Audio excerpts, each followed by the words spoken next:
fem un informe especial per extutelats. També, si pots demanar, si has de demanar, saps? Escolta, a mi també estic interessat en l'informe que feu d'integració social per extutelats. El fa un noi que es diu Pol. És perfecte. És un informe que parla de si el noi ha tingut bondat o no. Digues el mateix, eh? Escolta, m'he parlat amb la Jordina, voldria assessorament d'aquest tipus i després també si em podeu informar com demanar aquests informes per extutelats. Aquest el fa només una persona a casa i l'entrevista la fa.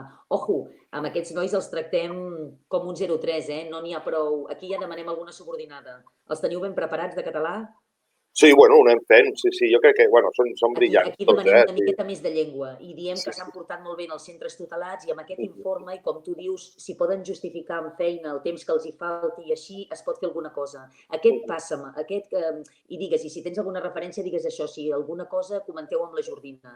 Aquests casos que passeu així primers que siguin més bèsties, digueu que heu parlat amb mi, no cal que sàpiguen si hem parlat aquí en aquesta reunió o és amb una altra cosa, però com que de Jordina només n'hi ha una, saps? Doncs, escolta, aquesta la primera, segona, la teva frustració l'entenc perfectament, però tercera, tinc una bona notícia, que a vegades em sembla que no serà realitat, però està al forn i a punt, o sigui, està a punt de sonar la gallina aquella que dona voltes al ring, està a punt.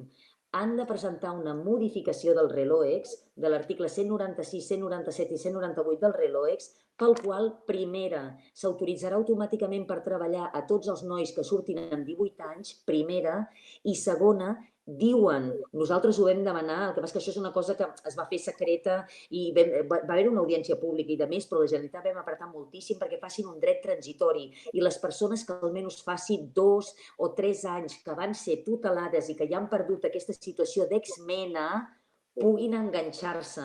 És a dir, si l'exmena s'acaba als 21 anys, la gent que en tingui 23, aquests pobres desgraciats que ja han perdut i que alguna vegada han estat, puguin repescar-se i afavorir-se d'un dret posterior més beneficiari.